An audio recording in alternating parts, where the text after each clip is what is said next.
চট্টগ্রামের সহসাধারণ সম্পাদক মুস্তফা ভূঁইয়া। সংগ্রামী বন্ধুগণ, সবাইকে সংগ্রামী শুভেচ্ছা। আজকের অবরোধে যারা অংশগ্রহণ করেছেন তাদেরকে বাংলাদেশের কমিউনিস্ট পার্টি এবং বাম গণতান্ত্রিক জোটের পক্ষ থেকে সংগ্রামী অভিনন্দন জানাচ্ছি। সংগ্রামী বন্ধুগণ, কথা পরিষ্কার। আজকে ডক্টর ইউনূস সাহেব চট্টগ্রাম বন্দরে এসে বলেছিল 500 কোটি টাকার বিনিয়োগ হবে এনসিডিতে। একটা মূলা ঝুলিয়েছিল জনগণকে। একটা মিথ্যাচার। চট্টগ্রাম বন্দর নিউমোনিকন্ডিয়ার টার্মিনালে 1 টাকাও বিনিয়োগ করার কোনো সুযোগ নাই, কারণ এটা একটা পরিপূর্ণ বন্দর, পরিপূর্ণ অপারেশন হচ্ছে, সেখানে কোনো বিনিয়োগের কোনো সুযোগ নাই। উনি একটা মিথ্যাচার কথা বলছেন। রাষ্ট্রের সর্বোচ্চ জায়গায় থেকে উনি এই জাতীয় মিথ্যাচার করার, জনগণের সাথে প্রতারণা করার কোনো আজকে আমরা নিন্দা জ্ঞাপন করতেছি। সংগ্রামী বন্ধুগণ, আজকে আজকে ফ্যাসিস্টদের অনেক চুক্তি ভালো লাগে না, তাদের অনেক কাজে এই ফ্যাসিস্টদের এই চুক্তি, আওয়ামী লীগ সরকারের এই চুক্তি কেন আজকে আপনি সামনের দিকে নিয়ে যেতে চান? আপনি কেন আজকে তাদেরকে এটাকে বাস্তবায়ন করার জন্য উঠে পড়ে লেগেছে? সেটা আমাদের বোধগম্য নাই। তাই বন্ধুগণ, আজকে কোন অবস্থাতেই চট্টগ্রাম বন্দর নিউমোনিকন্ডিয়ার টার্মিনাল আজকে চুক্তি করতে দেওয়া বিদেশি দেওয়া হবে না।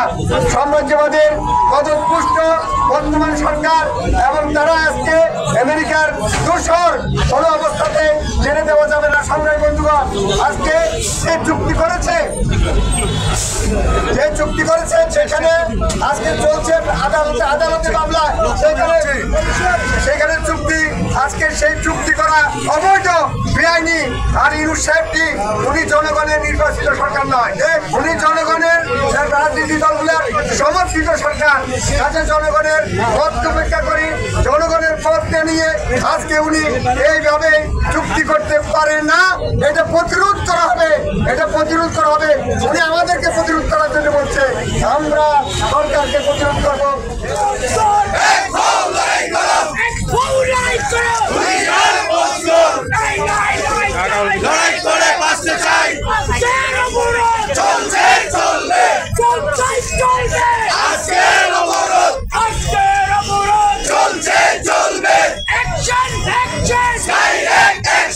আমার মাটি আমার মা, বিদেশিদের দেব না, বিদেশিদের দেব না।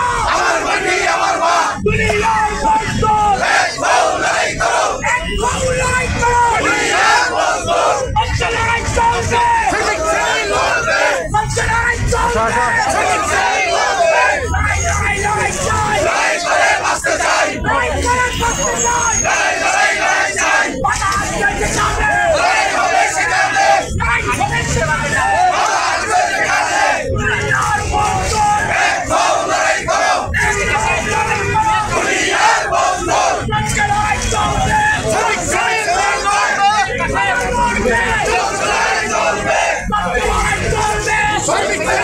শাপলা টেলিভিশন, দেশীয় ঐতিহ্যের ধারক।